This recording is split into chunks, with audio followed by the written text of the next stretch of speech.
But back when I was a boy, they used to say it all the time. No pain, no gain. That's it. But I think that's my philosophy is more like that. Like if business was easy, and if everything you're doing is on the glide path, then yeah, maybe it is. Maybe it's more paranoid and cooked than it needs to be, right? Which is to say, like, don't go some like the shittest business in the world.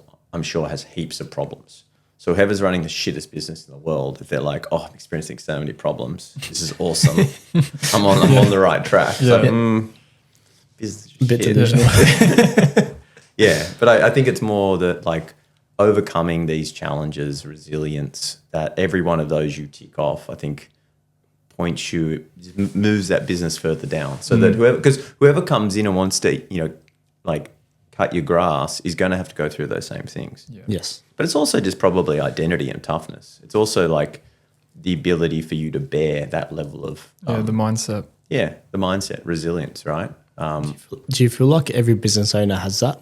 Because we sit down with business owners all the time, and one thing I notice is they fail, they get back up the next day and keep on doing the exact same thing repeatedly. They fail a business, they they actually go again and recreate another one. Yeah. How do you explain that to someone that has never run a business before, is actually thinking about it? I think you just have to reframe. Also, there's two things, right? So first of all, I do think a lot of people who end up starting and running a successful business, like, are self-selectingly tougher than most people, because probably they didn't do the first one successfully.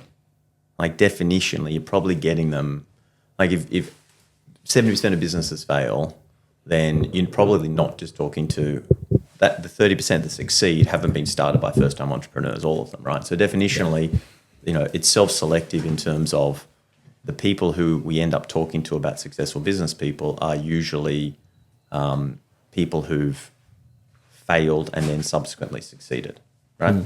So you start just saying, like, well, actually, when we talk about successful business people, the reason they seem tougher than everyone else is because they've definitely experienced a whole lot of failures and succeeded despite that. Yeah. Right. So you sort of start there.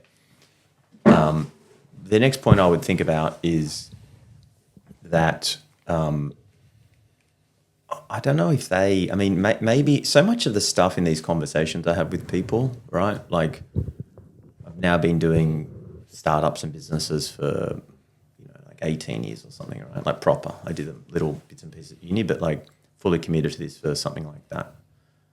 Yeah, 17 years. Now when I look back and I describe it and I explain it, I do so with like language, ideas that are way clearer, way more erudite than they were when I was in the middle of it. And frankly, probably reframed either more negatively or more positively than they were. Like, there's zero chance that I'm describing everything right now is accurate. Yeah. Not because I'm trying to be misleading, a little bit, but I am. But just because this is, as you've like reflected on things and reframe them and contextualize them with what's going on in your own life. Like, I had kids after my first two businesses. So it was like my first two businesses, I was in another country, much younger, without kids. Like, okay, that's a whole lot of, that's one set of facts. Now I'm back in Australia with kids, those two fact patterns aren't comparable. And so I will explain all of those businesses using identical language, but the actual context of my life at the time was fundamentally different. Yeah. So these moments of like looking back and explaining things and what's good and what's bad and what's indifferent, I would say, and I'm probably being a little bit too academic here, all of those things are done in my, like, sitting where I am today, which means it's not accurate, right? But if you talk to most of those entrepreneurs, like, I think, there's sort of cataclysmic failures. There's like wipeout jobs on you, but a lot of the time that you fail, like, it's not a wipeout, and it's more like, didn't quite work, was sort of working. I'll go again. So I guess what I'm trying to say is, like, you play sport. Yeah. you get to the end of a match, you're a winner or a loser. And everyone's very clear about when you win or you lose, right?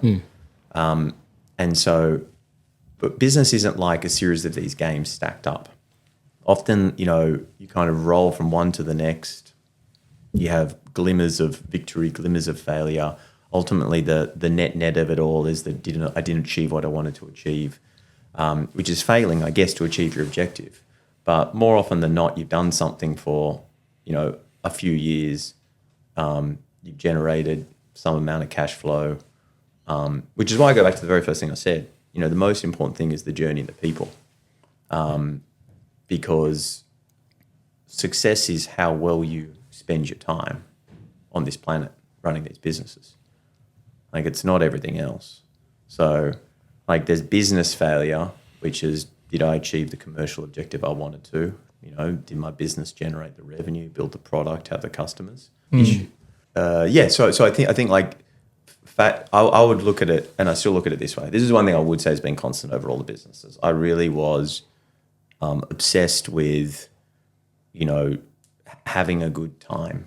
Not like YOLO, but I mean, like, am I intellectually challenged? I've never worked with dickheads ever. Do I believe in, what the business is doing overall? Am I enjoying the camaraderie, the challenge? Am I enjoying the challenges? Some challenges you enjoy, some challenges you don't enjoy. Am I enjoying these challenges? Yeah. So I think it's kind of like, it's the fruit salad of all those things that go into these businesses. But anyway, that's sort of answering the question. Yeah. No, it answered it. So how do you decide when picking what path to go down, especially in business? How do you decide what path you're going down in terms of if you're building a business to sell, if you're building a business to grow, if you're growing a business to franchise? Because there's so many different options that you have when you initially start a business. Look, I reckon I think you have to try and keep your options open is what I would say at the start, right? So I think so if you come all the way back to the first principles of like the thing that you need in business, right, more than anything else is time. You need time to run businesses, right? Because the longer, it's a little bit like being at a roulette wheel in a casino. Like, you want your stack to be massive because ultimately you'll run into a whole lot of bad luck and a whole lot of good luck. And the bigger your stack, the longer you can sit it there, the more likely you're going to get into some good luck, turn it into enough, and then make some good decisions to be able to get off the table, right? So fundamentally in business, startups, just for the moment, let's start with those. You want to have as long as you can operating the business such that you can absorb the bad luck, course correct the bad decisions, and then take advantage of the good luck, and then double down on the good decisions at its core. Okay. It's luck and decision making, and all of those things are a function of time. Yeah. And like most things in life, that's a function of cash. Yes. Money, right? So what you need to do is find a way to kind of throttle the capital structure of your business such that you can spend as little money as you can to give you the most time, but pump it full of as much cash as possible to grow and take advantage of opportunities. So when you think about the options, whether it's, start the business and run it forever as a family or partnership business and live for your kids, and, it's basically family-owned cash flow business, right? Bucket one. Bucket two, run it and sell it, right? Private sale. Bucket three is run it and float it, IPO it. Bucket four is run it and then slice and dice it, franchise it, right? I think it's really hard to know which of those you're going to do on day one of a business. I think you can have hypotheses about all of those options. But you basically need to find a way for the capital that you have in the business to give you enough time to kind of get to like the next level. So it's like levels in a video game. You've got to get through this level and then you can reassess. I don't think when you start a business, you really are credibly in a position to opine on how you want to run it in 5 years' time structurally. Yes. I just don't. I mean, you can have a view. You can think about it if you want. Yeah. But I don't think, I think it's a waste of time. I think you'll close certain doors, like the moment you take venture capital money, you're basically waving goodbye to running it as a family business. Yeah. Right? Venture capitalists have return parameters. You're a horse in their race, not the other way around. Yeah. And so, we want to build this thing. We want to slow down a little bit. We want to preserve cash. Like they're probably going to say, that's not what I need you to do. I need you to grow, Just keep on 100% pumping. year on year. Yeah. And we have a portfolio. Like they've got their own portfolio view, right? So their job is to try and get As much cash as they want. Well, sort of. The economics of venture capital, of a venture capitalist or a venture capital fund, of 10 companies, they're basically saying 6 will fail, 2 will be okay, and 2 will be monsters. But the way that they get there is they're basically investing in those 10 companies to all be monsters. So if you don't want to be a $1 billion company, you're like, I think this can be like a nice little money spinner, then there's probably going to be a misalignment of like what you want to Goals do and the risk everything. that they want to take.